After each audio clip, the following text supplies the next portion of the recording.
გლეხს არც სარეველა სურს და არც ნადები, არამედ ხორბალი. ამის გათვალისწინებით შეგვიძლია გავაცნობიეროთ, რომ ახლა არის მომზადების დრო, როდესაც უნდა გავზარდოთ და გავაძლიეროთ ჩვენი რწმენა, რათა სულიერი ხორბალი გავხდეთ. დღეს მოდით გავუზიაროთ ღვთის სიტყვები.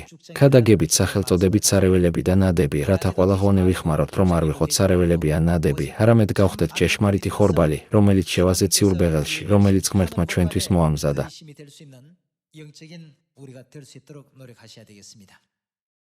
მხოლოდ სიტყვებით ხორბალი ვერ გავხდებით.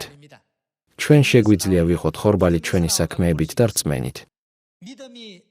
ჩვენ შეგვიძლია გავხდეთ ხორბალი, ანუ კეთილი ნაყოფი, ჩვენი რწმენით და არა მხოლოდ ჩვენი სიტყვებით თუ აზრებით.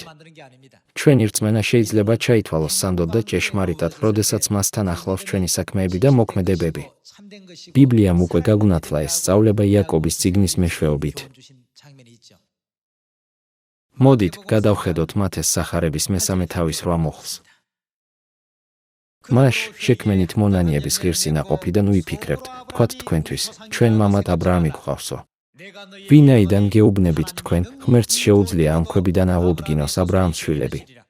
ცულიც უკვე დევს ხეთა ფესვთან. ყოველ ხეს, რომელიც კეთილ ნაყოფს არ გამოიღებს, მოჭრიან და ცეცხლში ჩააგდებენ. მე წყლით გნათლავთ მოსანანიებლად.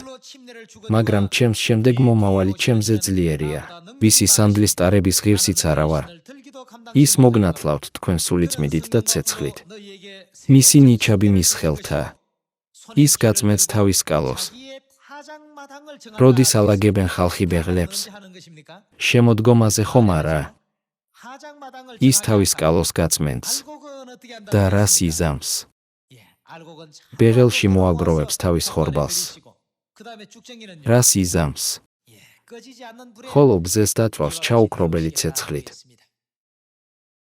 ღმერთი აგროვებს ხორბალს.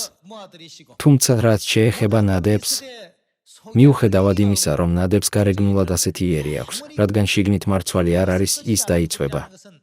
აქ ჩაუქრობელი ცეცხლი ჯოჯოხეთის მარადიულ ცეცხლს ნიშნავს. ჯოჯოხეთის მარადიული ცეცხლის შესახებ ღმერთმა იგავში თქვა, რომ ნადებს ჩაუქრობელი ცეცხლით დაწვავს. ყველანი ვნატრობთ ცათა სასუფეველს და ვიმედოვნებთ, რომ დაუბრუნდებით ჩვენს მარადიულზე ციურსაყოფელში. თუმცა მარტო იმედი საკმარისი არ არის. გამოცხადების 22 თავში წერია, რათა თითოეულს მისი საქმეებისამებ მიუძღვა. როგორც იესომ თქვა, კალო უკვე გაწყობილია. ახლა მხოლოდ ის პროცესი დარჩა, როდესაც ღმერთი ხორბალს ნადებისა და სარეველისგან გამოყოფს. შემდეგ კი, ჩვენ ჯერ კიდევ გვაქვს გარკვეული დრო და დროის მონაკვეთი. სანამ ღმერთი საბოლოოდ არ იტყვის, აი სიძე. გამოდით მის შესახვედრად, ჩვენ სულ უფრო მეტად უნდა მივსდიოთ ბიბლიის სწავლებებს. ამით ჩვენ უნდა გავხდეთ ის ხორბალი, რომელიც ჭეშმარიტად სასიამოვნოა ღმერთისთვის. დიდი მადლობა.